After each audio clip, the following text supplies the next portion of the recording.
여보, 우리 돈이 다 없어졌어요. 그날 저녁 남편에게 그 말을 꺼내는 순간 제 입술이 떨렸습니다. 2억 9천만 원. 남편이 35년간 회사 다니며 모은 퇴직금 전부, 그리고 10년간 노후를 위해 조금씩 모은 금괴 10돈까지 단 하루 만에 모두 증발했습니다. 믿을 수 있나요? 저는 그저 딸 금돌 반지 하나를 팔려고 했을 뿐입니다. 고작 500만 원짜리 물건이었어요. 그런데 그 한 번의 클릭이 우리 부부의 노후를 송두리째 앗아갔습니다. 처음엔 정말 의심하지 않았어요. 저는 28년간 영양사로 일했던 꼼꼼한 사람이었으니까요. 나는 절대 안 속아 그렇게 믿었습니다. 그런데 그게 함정이었습니다. 도대체 무슨 일이 있었던 걸까요? 지금부터 그 이야기를 들려드리겠습니다. 시청 전 구독과 좋아요를 누르시면 로또에 당첨되는 행운이 올 수 있습니다. 그리고 지금 어디에서 시청하고 계신지 댓글로 남겨주세요. 여러분의 이야기도 듣고 싶습니다. 그럼 지금부터 시작되는 이야기 속으로 함께 들어가 볼까요? 안녕하세요. 저는 정미숙이라고 합니다. 올해 60살이에요. 서울 강동구의 아파트에서 남편과 단둘이 살고 있습니다. 아니, 살고 있었다고 해야 맞겠네요. 지금은 상황이 많이 달라졌거든요. 남편은 2년 전에 퇴직했습니다. 35년간 한 회사를 다녔죠. 중견기업 격리과장이었어요. 성실하게 일했고 정년까지 채웠습니다. 저는 초등학교 영양사였어요. 28년을 근무했습니다. 매일 아침 식단표를 짜고 아이들이 먹을 급식을 관리했죠. 한 번도 식단표에 오류를 낸 적이 없었어요. 그만큼 꼼꼼한 사람이었습니다. 그런데 남편이 퇴직한 뒤부터는 집안의 공기가 달라졌습니다. 남편은 말수가 줄었어요. 아침에 일어나도 할 일이 없으니 하루 종일 소파에 앉아 신문만 넘기거나 텔레비전 뉴스만 반복해서 보더라고요. 커피를 내리는 게 남편의 유일한 일과가 됐습니다. 하루에 3번씩 커피포트 앞에 서서 원두를 갈고 물을 끓이고 천천히 내리는 모습을 보는 게 제 일상이 됐어요. 저도 점점 무기력해졌습니다. 저 역시 1년 전에 은퇴했거든요. 아침에 눈을 떠도 기대할 게 없었어요. 출근할 학교도 없고 짤 식단표도 없고 만날 아이들도 없었습니다. 그저 설거지하고 청소하고 텔레비전 보고 그게 제 하루의 전부였어요. 아이들은 이미 오래전에 집을 떠났습니다. 딸 서연이는 결혼해서 경기도 분당에 살고 있어요. 30몇 살이 됐죠. 벌써 결혼한 지 5년이 됐고 3살 난 딸도 있습니다. 제 손녀 하은이요. 명절 때나 얼굴 보는 사이가 됐습니다. 서연이가 가끔 전화를 하긴 하지만 대부분 엄마 잘 지내세요? 정도의 짧은 통화였어요. 집은 점점 쓸쓸해졌습니다. 거실 한쪽엔 서연이가 대학 다닐 때 쓰던 책상이 그대로 있었어요. 먼지만 쌓여 있었죠. 베란다엔 몇 년 전에 샀던 운동기구가 방치돼 있었습니다.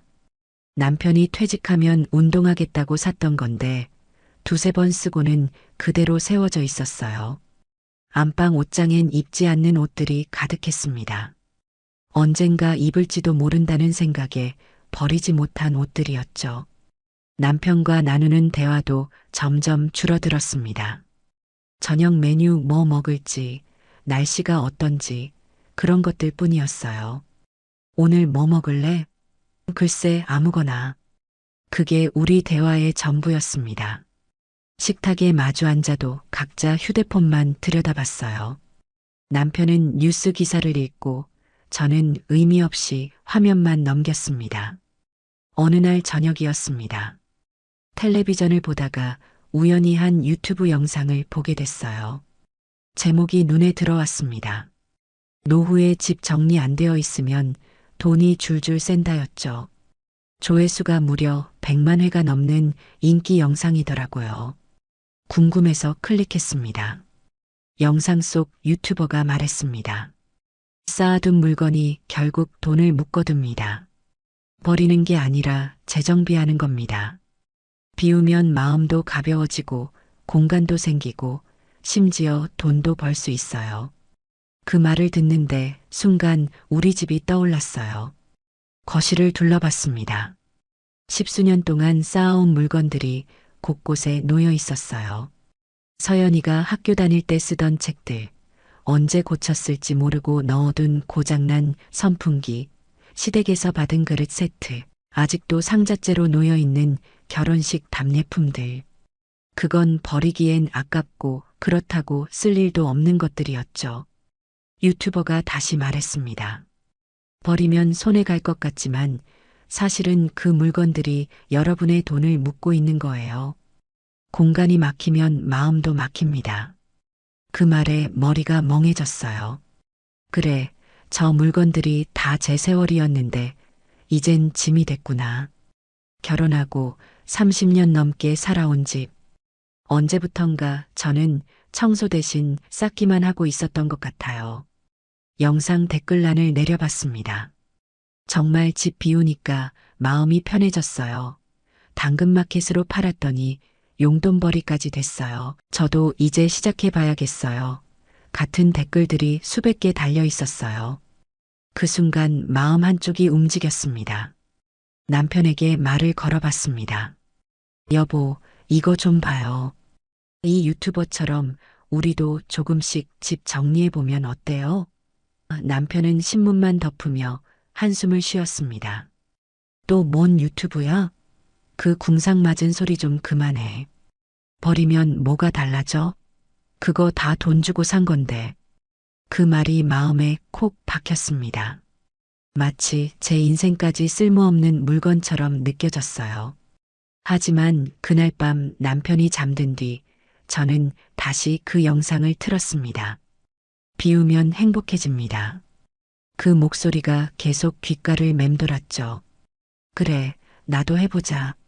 이젠 나도 내 인생을 조금은 새로 정리해보자. 그렇게 생각했습니다. 다음 날 아침 일찍 일어났습니다. 남편은 아직 자고 있었어요. 먼지 쌓인 찬장을 열었습니다. 10년 넘게 꺼내보지 않은 식기 세트가 있었어요.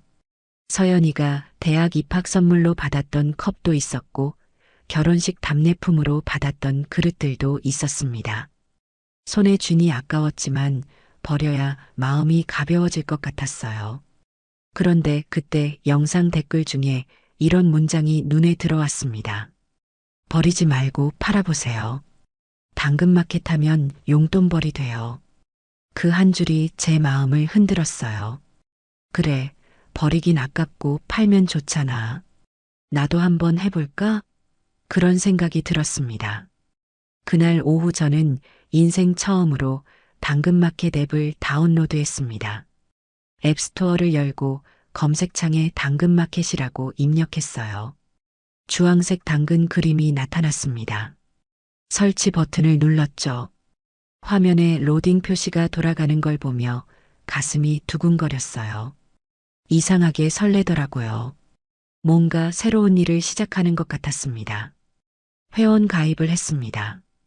휴대폰 번호를 입력하고 인증 번호를 받았어요. 동네 인증까지 마쳤습니다. 생각보다 어렵지 않더군요. 서연이가 예전에 엄마 요즘은 다 이렇게 해요라고 말했던 게 떠올랐습니다.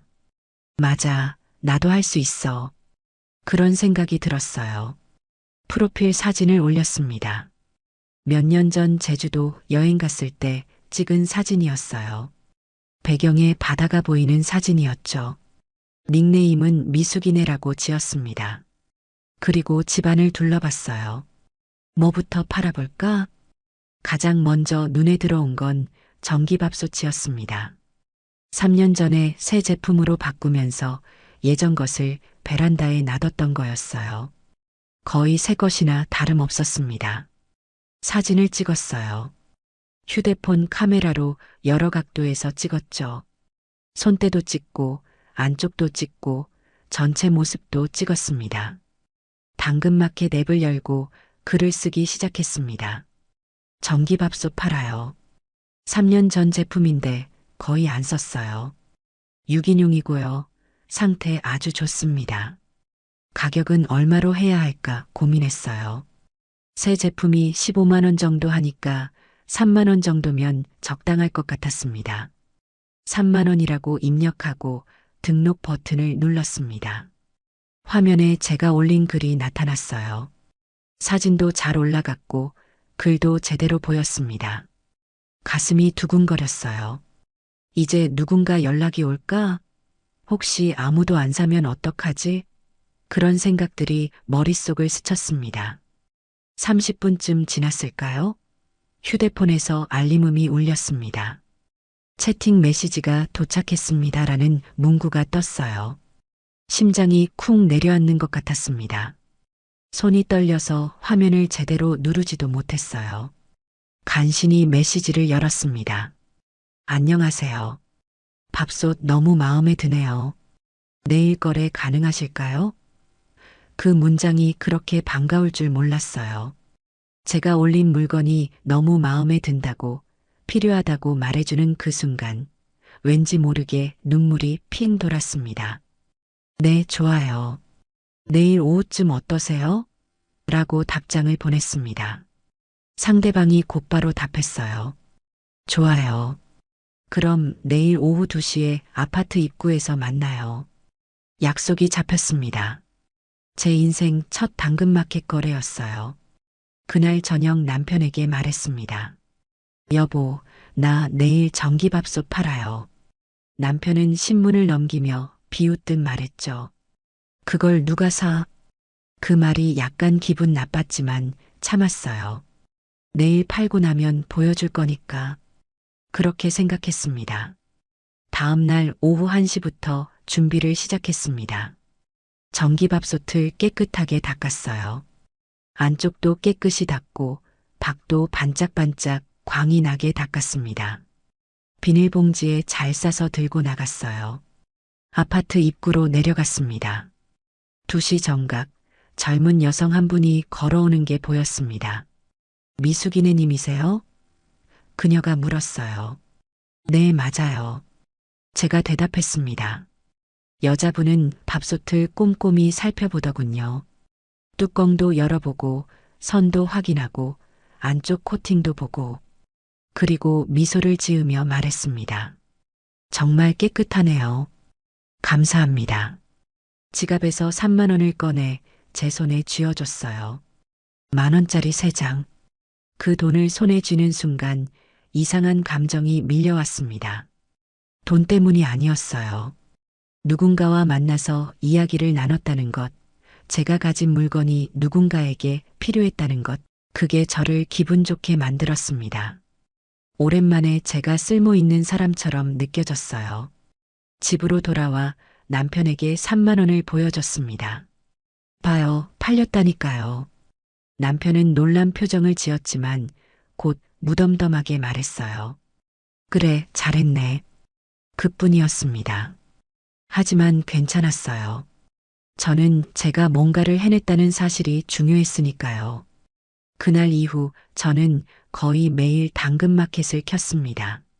안 쓰는 믹서기도 팔고 예전에 쓰던 그릇 세트도 팔고 옷도 몇 벌 팔았어요.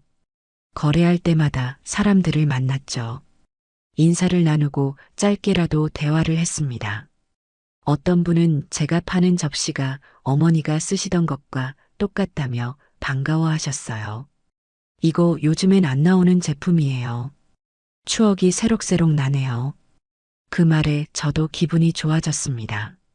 또 어떤 분은 제가 올린 책이 학창 시절 읽었던 추억의 책이라며 고마워했어요. 그럴 때마다 제 마음이 따뜻해졌죠. 거래가 늘어날수록 이웃들도 제게 관심을 보이기 시작했습니다. 엘리베이터에서 만난 아줌마가 물었어요. 요즘 뭐 하세요? 얼굴이 밝아지신 것 같은데. 당근마켓해요. 집에 안 쓰는 물건 팔고 있어요. 제가 대답했죠. 아, 그거요? 저도 궁금했는데 어떻게 하는 거예요? 그래서 사진 찍는 법, 글 올리는 법, 채팅 답변하는 법까지 알려줬습니다. 그 무렵 친구 미정이가 전화했어요. 너 요즘 그렇게 바쁘다며? 응, 나 당근 중이야. 재밌어. 그거 사기 많다던데 괜찮아? 미정이가 걱정스럽게 물었습니다. 괜찮아. 다들 착하더라. 나 이제 감 좀 와. 가격 조정도 잘하고 사진도 예쁘게 찍어. 와, 대단하다. 나도 팔고 싶은 거 있는데 도와줄래? 그 한마디가 시작이었어요. 다음 주에 미정이네 집에 갔습니다. 안 쓰는 전기찜기, 수건 세트, 안 입는 코트까지 제가 대신 팔기로 했죠. 이거 내가 더 잘 팔아줄게. 진짜로 금세 다 나갔어요. 미정이가 말했습니다. 역시 넌 손재주가 좋아. 이참에 내가 나 대신 좀 해줘. 수고비 줄게. 그 말이 너무 기분 좋았어요. 돈 때문이 아니라 나를 필요로 하는 사람이 생겼다는 게 그렇게 뿌듯할 수가 없었습니다. 한 달쯤 지나니까 거래 횟수가 20번을 넘었어요. 벌어들인 돈은 50만 원 정도 됐습니다. 큰 돈은 아니었지만 제게는 의미가 있었어요. 제 손으로 번 돈이었으니까요. 어느 날 아침 거실 창문을 열면서 이상하게 기분이 좋았습니다. 오늘은 뭐 팔릴까? 당근 알림이 들릴 때마다 가슴이 두근거렸어요. 어느새 제 하루는 거래 메시지 확인, 포장, 직거래 장소 이동으로 채워졌습니다. 커피를 마시러 나가던 남편과 마주칠 때마다 또 나가냐 하고 물었지만 저는 대꾸하지 않았어요. 그래, 나도 이제 할 일이 있어. 그게 얼마나 오랜만에 느끼는 감정인지 몰라요. 어느 날 오후였습니다. 안방 서랍을 정리하고 있었어요. 오래된 화장품 상자들, 다 쓴 수첩들, 영수증 더미들. 하나씩 분류하며 버릴 것과 남길 것을 나눴습니다. 그러다 서랍 맨 안쪽에서 작은 보석함을 발견했어요. 손에 잡히는 순간 기억이 떠올랐습니다. 오래전 서연이 돌잔치 때 시댁에서 선물로 받았던 금돌 반지였어요. 보석함을 열었습니다. 노란 빛깔의 금반지 6개가 가지런히 놓여 있었어요. 한 돈짜리 반지 6개, 총 6돈이었습니다. 반지를 하나 집어들었습니다. 빛에 비춰보니 여전히 반짝거렸어요. 서연이 돌잔치 때 하객들이 주신 거였죠. 우리 서연이 건강하게 자라라고. 그때 시어머니가 그러셨어요. 이건 서연이 거니까 잘 보관해뒀다가 나중에 서연이 시집갈 때 줘. 그래서 이렇게 서랍 깊숙이 넣어뒀던 거였습니다. 그런데 지금 서연이는 이미 결혼했어요. 결혼한 지도 5년이 됐죠. 그때 이 반지를 줬어야 했는데 까맣게 잊고 있었습니다. 아니, 사실 잊은 게 아니었어요. 그냥 굳이 꺼내지 않았던 거였죠. 서연이도 요구하지 않았고요. 손에 반지를 쥐고 생각했습니다. 서연이는 이미 시집 갔어. 이제 이게 필요할까? 서연이네 집에 가봤을 때 훨씬 좋은 금반지들을 갖고 있더라고요. 사위가 잘 벌어서 명품 주얼리도 몇 개 있었어요. 이런 옛날 스타일 금반지는 안 낄 거야. 그렇게 생각하니 마음이 가벼워졌습니다. 그때 머릿속에 뉴스가 떠올랐어요. 며칠 전 남편이 보던 경제 뉴스였는데 아나운서가 말했었죠. 금값이 사상 최고가를 경신했습니다. 한 돈당 88만 원을 넘어섰습니다. 그 말이 귀에 꽂혔던 거예요. 계산을 해봤습니다. 한 돈에 88만 원이면 6돈은 528만 원이네. 거의 530만 원 정도 되는 거잖아. 당근마켓에서 한 달 동안 50만 원 번다고 그렇게 고생했는데 이건 한 번에 500만 원이 넘는 돈이에요. 마음이 흔들리기 시작했습니다. 팔까? 아니야. 이건 서연이 거야. 하지만 서연이도 모르잖아. 까맣게 잊고 있는 건데. 만약 제가 서연아, 내 돌잔치 때 받은 금반지 있는데 줄까? 하고 물으면 뭐라고 할까? 엄마 그냥 갖고 계세요 할 것 같았어요. 실제로 그럴 것 같더라고요. 그럼 이건 사실상 제 거나 마찬가지잖아요. 서연이가 원하지도 않는 걸 굳이 서랍에 묵혀둘 필요가 있을까? 금값이 지금 제일 높을 때라는데 팔아서 우리 노후 자금에 보태는 게 더 현명한 거 아닌가? 그런 생각들이 꼬리에 꼬리를 물었습니다. 남편에게 말해볼까 했습니다. 하지만 입이 떨어지지 않았어요. 남편은 분명히 반대할 게 뻔했거든요. 그건 서연이 거야. 함부로 팔면 안 돼. 그렇게 말할 게 뻔했습니다. 그럼 또 싸우겠죠. 그리고 결국 못 팔게 될 거고요. 아니야, 이번엔 그냥 내가 알아서 하자. 어차피 서연이도 모르는 거고, 나중에 돈 보태줄 때 말하면 되잖아. 서연아, 엄마가 내 금반지 팔아서 용돈 좀 보태줄게. 그러면 서연이도 좋아할 거야. 그렇게 스스로를 설득했습니다. 그날 저녁 남편이 텔레비전 보는 동안 조용히 방으로 들어갔어요. 금반지 6개를 꺼내 사진을 찍었습니다. 흰 종이 위에 가지런히 놓고 여러 각도로 찍었어요. 카메라 조명을 켜니 반지가 더 반짝거렸습니다. 당근마켓 앱을 열고 글을 쓰기 시작했습니다. 금돌 반지 6돈 팔아요.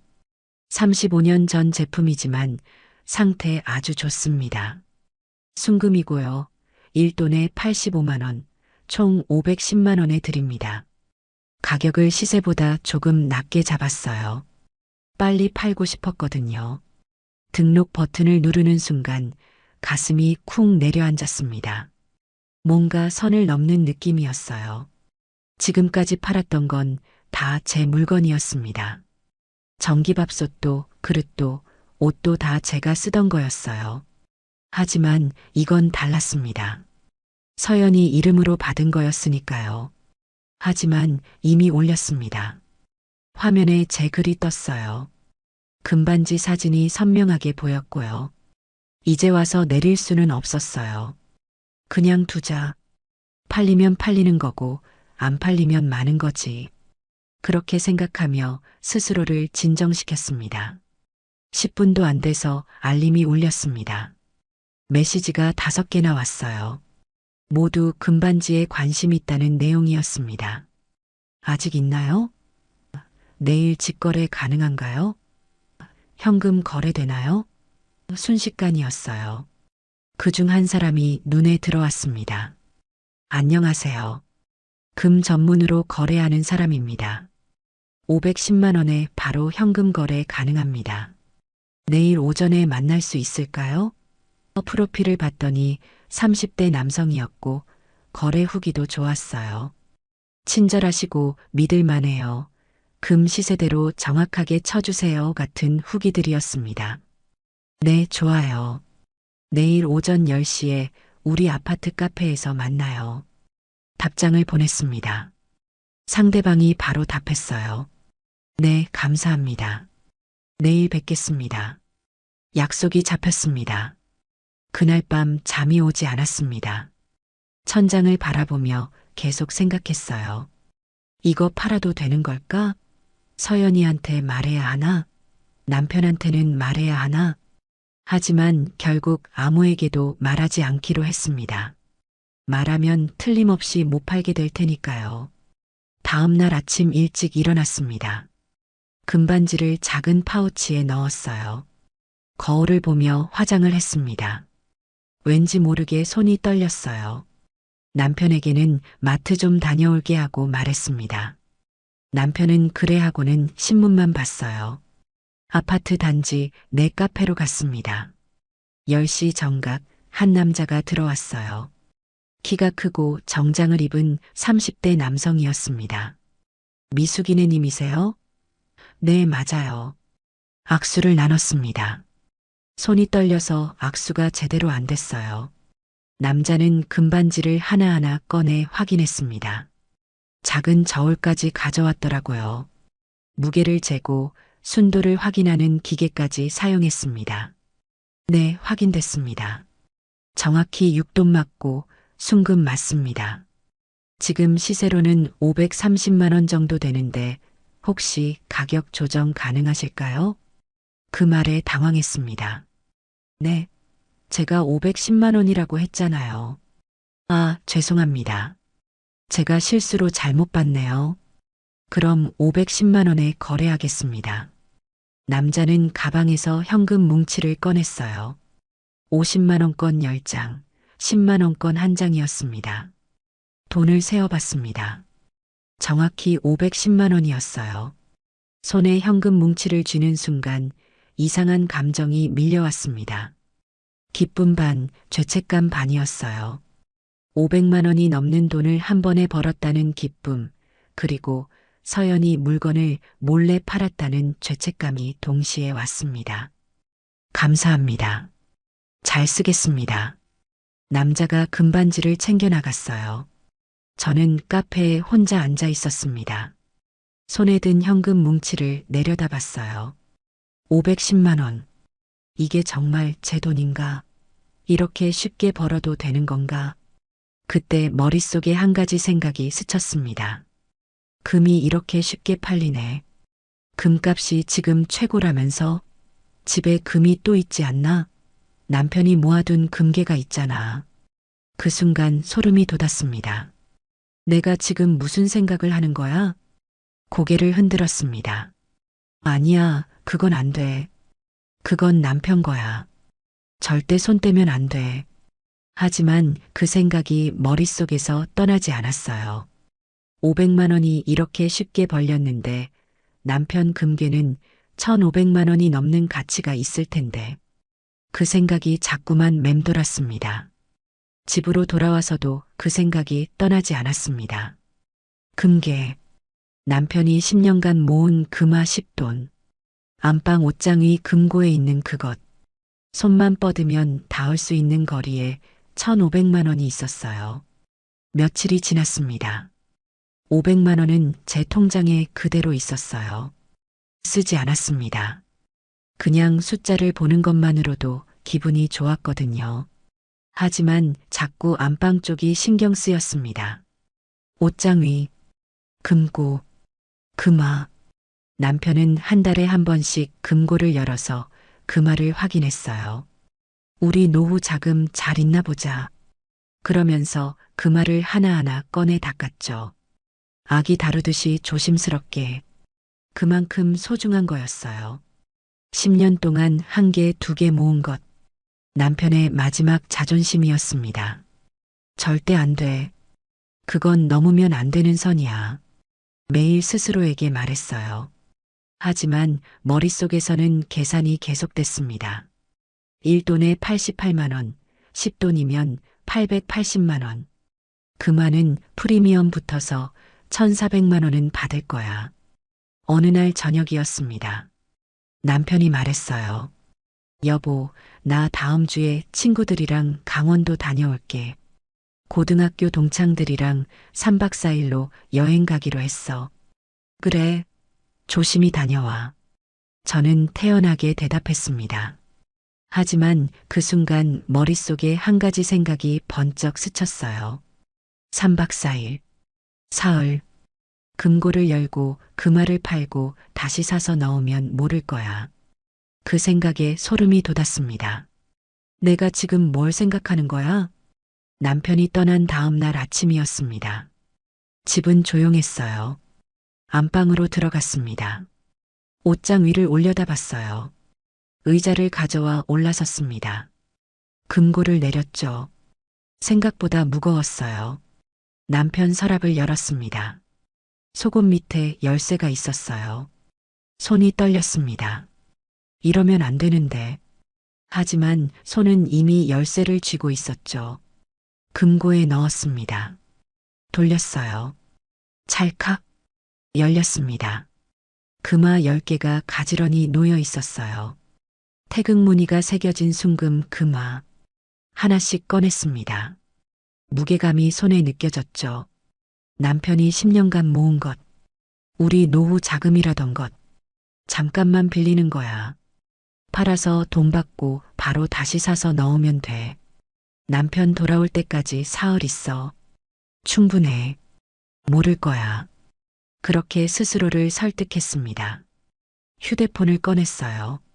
금화 사진을 찍었습니다. 당근마켓에 올렸죠. 순금 금화 10돈 팔아요. 한국조폐공사 제품 1,450만 원. 시세보다 낮게 책정했어요. 빨리 팔고 싶었으니까요. 30분도 안 돼서 연락이 왔습니다. 지금 바로 현금 거래 가능합니다. 오늘 오후 어떠세요? 금 전문 딜러였어요. 네, 3시에 아파트 카페에서요. 약속을 잡았습니다. 그날 오후 3시, 40대 남자가 왔어요. 금화를 확인했습니다. 저울로 재고 진위까지 확인했죠. 좋습니다. 현금으로 드릴게요. 가방에서 현금을 꺼냈습니다. 1,450만 원. 손에 현금을 받는 순간 다리가 후들거렸습니다. 남자가 금화를 챙겨 나갔어요. 저는 카페에 혼자 남았습니다. 손에 든 현금. 무거웠어요. 돈의 무게가 아니라 죄책감의 무게였죠. 집으로 돌아왔습니다. 금고를 다시 봤어요. 텅 비어 있었습니다. 그 빈 공간이 너무 크게 느껴졌어요. 괜찮아. 내일 금 사러 가면 돼. 이틀이면 충분해. 그렇게 생각하며 금고를 잠갔습니다. 통장에 돈을 입금했습니다. 입금 완료. 잔액 1,960만 원, 서연이 금돌 반지 500만 원, 금화 1,450만 원. 거의 2천만 원이었습니다. 2천만 원. 평생 이런 돈 만져본 적 없었어요. 이걸로 남편이랑 여행도 가고 서연이한테 용돈도 주고. 아니야. 일단 금화부터 다시 사야 해. 그게 먼저야. 그날 밤 잠이 오지 않았습니다. 내일 금 사러 가자. 근데 어디서 사지? 여러 생각이 머릿속을 맴돌았어요. 다음 날 아침이었습니다. 눈을 뜨자마자 금 사러 가야겠다고 생각했어요. 은행에서 살까? 금은방에서 살까? 휴대폰으로 검색을 시작했습니다. 그때 전화벨이 울렸습니다. 모르는 번호였어요. 받았습니다. 여보세요? 고객님, 여기 국민은행 보안센터입니다. 남자 목소리였어요. 차분하고 또박또박한 말투였죠. 혹시 어제 오후에 고액 금거래 하셨나요? 그 순간 가슴이 철렁했습니다. 네, 했는데요. 고객님, 지금 심각한 상황입니다. 어제 거래하신 분이 보이스피싱 조직원으로 확인됐습니다. 네, 목소리가 떨렸어요. 고객님 계좌가 범죄 연루 계좌로 신고 접수됐습니다. 지금 바로 조치하지 않으면 계좌 전부 동결되고 경찰 수사 들어갑니다. 머리가 하얘졌습니다. 그럼 어떻게 해야 하나요? 고객님 계좌에 있는 돈을 즉시 안전계좌로 이동시켜야 합니다. 금융감독원이 관리하는 임시 보호계좌입니다. 거기로 옮겨뒀다가 내일 다시 원상복구해 드립니다. 정말요? 그럼 돈은 안전한 거죠? 물론입니다. 하지만 지금 즉시 하셔야 해요. 10분 안에 조치 안 하시면 계좌 영구 동결됩니다. 고객님, 이건 법적 절차입니다. 목소리가 급해졌어요. 생각할 시간이 없었습니다. 지금 문자로 링크 보내드립니다. 거기 접속하셔서 로그인 하시면 자동으로 이체 화면 뜹니다. 곧 문자가 왔어요. 국민은행 로고가 보였습니다. 링크를 눌렀습니다. 화면이 뜨더니 로그인 창이 나타났어요. 은행 앱과 똑같이 생겼습니다. 고객님, 지금 화면 보이시죠? 계좌번호랑 비밀번호 입력하세요. 손이 떨렸지만 입력했습니다. 네, 좋아요. 이제 이체 금액 입력하세요. 계좌에 있는 돈 전부 입력하셔야 합니다. 전부요? 네, 일부만 남기면 그것도 위험합니다. 전액을 안전계좌로 옮겨야 보호됩니다. 손가락이 떨려서 제대로 누르지 못했어요. 1억 9,600만. 아니다. 2억 400만 원. 제 통장뿐 아니라 남편 통장까지 합친 돈이었습니다. 퇴직금이 들어있는 공동계좌까지 연결돼 있었거든요. 고객님, 빨리 하세요. 시간 없어요. 목소리가 다급했습니다. 확인 버튼을 눌렀습니다. 이체 중입니다. 화면에 문구가 떴어요. 심장이 쿵쿵거렸습니다. 네, 완료됐습니다. 고객님 계좌는 이제 안전하게 보호 조치됐습니다. 내일 오전 10시에 금융감독원에서 확인 전화 갈 거고요. 그때 원상복구됩니다. 혹시 문제 있으면 이 번호로 다시 연락 주세요. 전화가 끊겼습니다. 화면을 보니 이체 완료라고 나왔어요. 한숨을 쉬었습니다. 다행이다. 위기를 넘겼네. 내일이면 돌려받는 거지. 그런데 이상했습니다. 10분쯤 지났을까요? 휴대폰에서 알림이 울리기 시작했어요. 띠링, 띠링, 띠링. 계속 울렸습니다. 화면을 봤어요. 출금 3천만 원 출금, 5천만 원 출금, 7천만 원 출금, 1억 원 출금, 5천만 원 알림이 멈추지 않았습니다.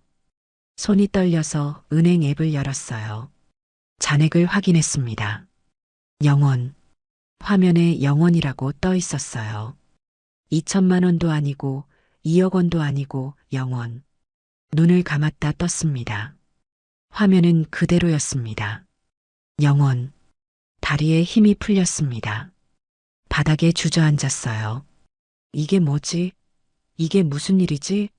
손이 떨려서 휴대폰을 제대로 잡을 수조차 없었습니다. 진짜 은행에 전화를 걸었습니다.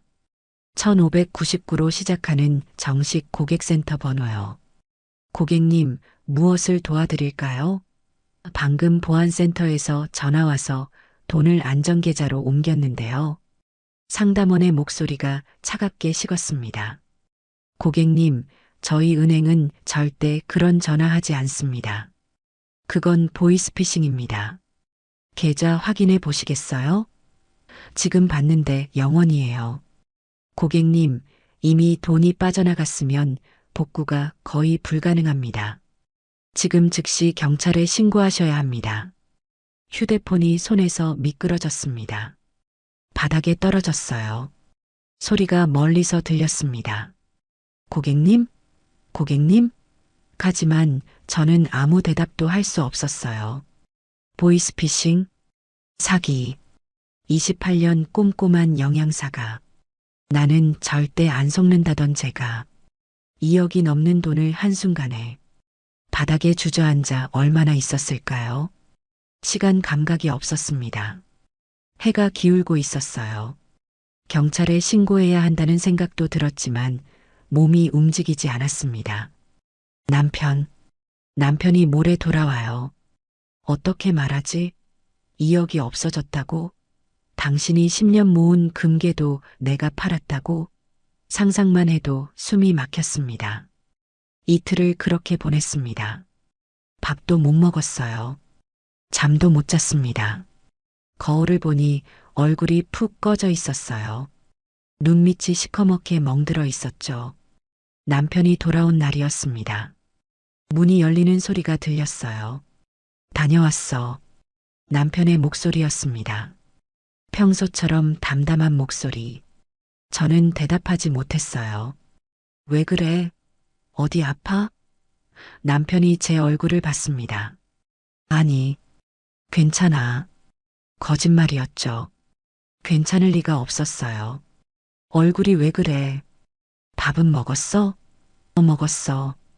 그날 저녁이었습니다. 더 이상 숨길 수 없었어요.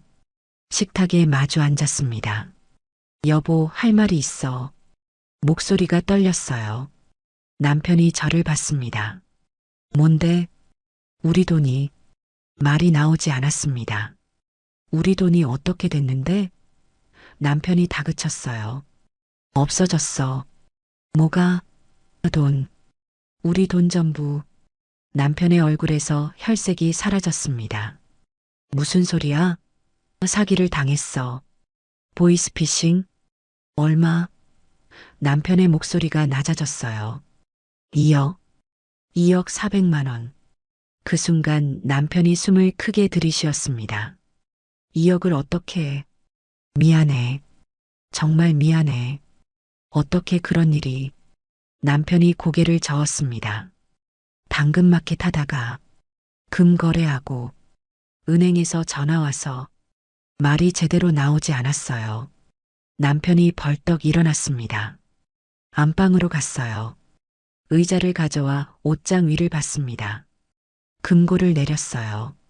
열쇠를 꺼내 열었습니다. 텅 비어 있었습니다. 금화가 하나도 없었어요. 남편이 저를 돌아봤습니다. 눈빛이 텅 비어 있었어요. 내 금괴도? 미안해. 팔았다가 다시 사려고 했어. 10년. 남편의 목소리가 갈라졌습니다. 10년을 모았어. 한 개, 두 개씩. 우리 노후 자금이라고. 금고를 내려놓고 바닥에 주저앉았어요. 당신은 몰랐을 거야. 38년 회사 다닌 것보다 그 10년이 더 소중했어. 그게 내 마지막 자존심이었다는 걸. 남편이 천천히 말했습니다. 저는 아무 말도 할 수 없었습니다. 눈물만 흘렀어요. 미안해. 정말 미안해. 그 말밖에 할 수 없었습니다. 그날 밤 남편은 말이 없었습니다. 거실 소파에 앉아 창밖만 바라봤어요. 저도 말을 걸 수 없었습니다. 같은 공간에 있지만 멀리 떨어진 것 같았죠. 다음 날 휴대폰이 울렸습니다. 서연이었어요. 엄마, 다음 달 하은이 돌잔치인데요. 응, 그래. 엄마, 제가 받았던 금돌 반지 있잖아요. 하은이한테 끼워주고 싶은데 갖다 주실 수 있어요? 순간 숨이 막혔습니다. 금반지? 네, 제 돌 때 받았던 거요. 엄마가 보관하고 계시잖아요. 3대째 물려주고 싶어서요. 서연아. 목소리가 떨렸어요. 그게 지금은 왜요? 없어요? 아니, 있어. 나중에 줄게. 또 거짓말을 했습니다. 전화를 끊고 주저앉았습니다.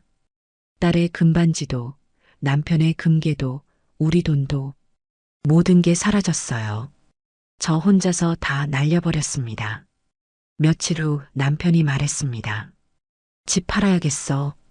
뭐라고? 이제 대출 이자도 못 내. 생활비도 없어. 집 팔고 전세로 가자. 30년 살던 집이었습니다. 서연이가 자란 집, 추억이 가득한 곳. 하지만 어쩔 수 없었어요. 제 잘못이었으니까요. 집은 생각보다 빨리 팔렸습니다. 금매로 내놓으니까 일주일 만에 계약이 됐어요. 시세보다 3천만 원 싸게 팔았습니다. 대출 갚고 나니 전세 보증금으로 쓸 돈만 남았어요. 부동산 아저씨가 보여준 곳은 반지하였습니다. 이 동네에서 이 가격이면 이게 최선이에요. 계단을 내려갔어요. 문을 여니 냉기가 확 올라왔습니다. 창문 밖으로 사람들 발만 보였어요. 여기서 살아야 해? 남편이 중얼거렸습니다. 대답하지 못했어요. 제 잘못이었으니까요. 계약할게요. 제가 먼저 말했습니다. 이사하는 날이었습니다. 30년 살던 집을 나왔어요. 큰 아파트에서 작은 반지하로 짐을 풀면서 눈물이 났습니다. 남편은 말없이 상자만 옮겼어요. 돈이 필요했습니다. 당장 먹고 살아야 했으니까요. 마트 계산원 구인 광고를 봤어요. 60세 이상 가능 전화를 걸었습니다. 내일 면접 오세요. 다음 날 마트에 갔습니다. 점장이 물었어요. 일해보셨어요? 아니요, 처음입니다. 시급 9,860원인데 괜찮으세요? 네, 괜찮습니다. 일주일 교육을 받았습니다. 계산대 사용법, 카드 결제, 포인트 적립. 생각보다 복잡했어요. 젊은 직원들은 금방 익혔지만 저는 느렸습니다. 첫 출근 날이었습니다. 새벽 5시에 일어났어요. 마트는 6시부터 문을 열었습니다. 유니폼을 입고 거울을 봤어요. 낯선 제 모습이었죠. 60살의 계산원이 될 줄은 몰랐습니다. 계산대 앞에 섰습니다. 손님들이 들어왔어요. 바코드를 찍고 결제를 받았습니다. 허리가 아팠어요. 하루 종일 서 있으니까요. 저녁 6시가 돼서야 퇴근했습니다. 집으로 돌아오는 길, 계단을 내려가 반지하 문을 열었어요. 남편은 소파에 앉아 있었습니다. 제가 나갔을 때와 똑같은 자세였어요. 밥 먹었어? 제가 물었습니다. 대답이 없었어요. 부엌을 봤습니다. 아침에 차려둔 밥이 그대로였죠. 한숨이 나왔습니다. 당신도 뭐라도 해야 하지 않아? 조심스럽게 물었습니다. 남편이 저를 봤어요. 62에 누가 써? 그래도 살아갈 힘이 없어. 그 말에 가슴이 무너졌습니다. 한 달이 지났습니다. 급여 명세서를 받았어요. 160만 원. 세금 떼고 나니 그 정도였습니다. 전세 관리비가 50만 원. 남는 돈은 110만 원. 장을 봤습니다. 예전엔 사고 싶은 걸 샀는데 이젠 가격표만 봤어요. 고기는 살 수 없었습니다. 달걀과 두부를 샀죠. 어느 날 남편이 말했습니다. 나도 일 찾아봐야겠어. 정말? 한 줄기 희망이 보였어요.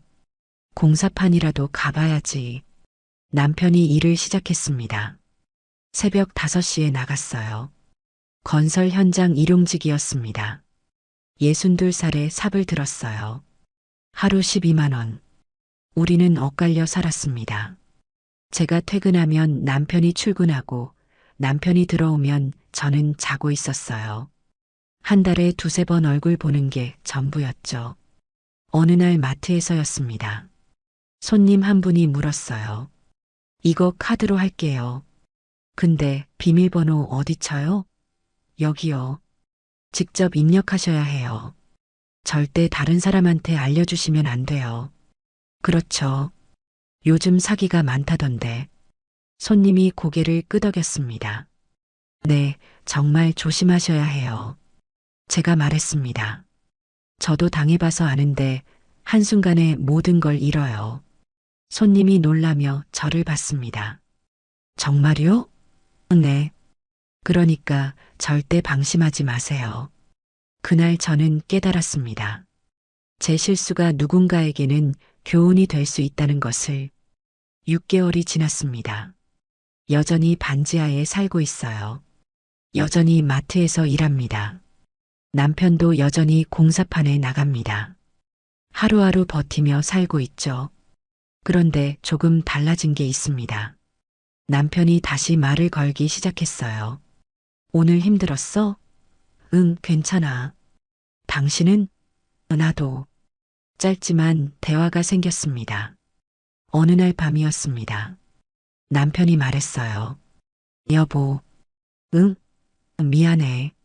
나도 너무 무책임했어. 당신만 힘들게 하고. 아니야. 내 잘못인걸. 우리 다시 시작해보자. 천천히. 그날 밤 처음으로 손을 잡았습니다. 주름진 손이었지만 따뜻했어요. 모든 걸 잃었지만 서로는 잃지 않았습니다. 서연이에게는 아직 말하지 못했습니다. 금돌반지 없어진 것도 집 한 것도 엄마 바빠서 못 가 핑계만 댔어요. 언젠가는 말해야겠죠. 하지만 아직은 용기가 없습니다. 지금 이 영상을 보시는 여러분께 말씀드리고 싶어요. 저는 욕심쟁이가 아니었습니다. 그저 외로웠고 쓸모 있고 싶었어요. 딸 금반지 500만 원이 너무 쉽게 팔리니까 남편 금괴도 손댔습니다. 작은 성공이 큰 욕심을 낳았어요. 28년 영양사로 일하며 식단표 한 번 안 틀렸습니다. 그 꼼꼼함이 저를 자만하게 만들었어요. 나는 안 속아 그 자신감이 화근이었습니다. 금융사기 앞에선 전문성도 소용없었어요. 남편 몰래 금고 열쇠를 복사한 순간 이미 선을 넘었던 겁니다. 배우자에게 숨기는 순간 끝이었어요. 딸 물건도 마음대로 판 게 아니었습니다. 그건 3대를 이을 가족의 역사였는데 말이죠. 은퇴 후 무료함과 외로움. 그게 저를 당근마켓으로 이끌었습니다. 감사합니다. 한마디에 자존감이 회복됐죠. 하지만 그 외로움을 사기꾼들이 노리고 있었어요. 나는 절대 안 속는다. 그 생각이 가장 위험합니다. 제발 나도 속을 수 있다고 생각하세요. 그게 유일한 예방책입니다. 링크 하나, 전화 한 통이 인생을 바꿀 수 있어요. 지금도 계산대에 서면 생각합니다. 손님들에게 말해주고 싶어요. 조심하라고, 저처럼 되지 말라고. 가끔 말을 건넵니다. 비밀번호 절대 알려주지 마세요. 은행에서 안전계좌로 옮기라는 전화 오면 100% 사기예요. 어떤 분들은 고맙다고 합니다. 어떤 분들은 나는 괜찮아라고 하죠. 저도 그랬어요. 괜찮을 거라고 생각했습니다. 그게 착각이었어요. 남편은 여전히 새벽 5시에 일어납니다. 62에 삽질하러 가는 뒷모습을 보면 가슴이 아파요. 하지만 포기하지 않았습니다. 우리는 다시 일어서고 있어요. 비우면 행복해진다. 그 말 맞았습니다.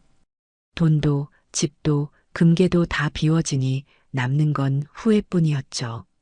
하지만 동시에 깨달았어요. 진짜 비워야 했던 건 물건이 아니라 외로움과 자만이었다는 것을요. 오늘 이야기가 마음에 조금이라도 와닿으셨다면 구독과 좋아요 부탁드립니다. 여러분께서 눌러주시는 응원 하나하나는 단순히 숫자가 아닙니다. 또 다른 누군가의 시행착오를 막아줄 수 있는 용기가 됩니다. 댓글로 여러분의 이야기도 들려주세요. 혹시 비슷한 경험 있으신가요? 주변에 이런 일 당한 분 계신가요? 여러분의 경험이 누군가를 지킬 수 있습니다. 이 영상을 부모님께도 꼭 공유해 주세요. 제 실수가 한 분이라도 지킨다면 제가 겪은 고통이 헛되지 않을 겁니다. 저는 여전히 반지하에 살고 있습니다. 여전히 마트 계산대에 섭니다. 하지만 포기하지 않았어요. 남편과 함께 다시 시작하고 있습니다. 여러분은 제발 이러지 마세요. 긴 이야기 들어주셔서 감사합니다.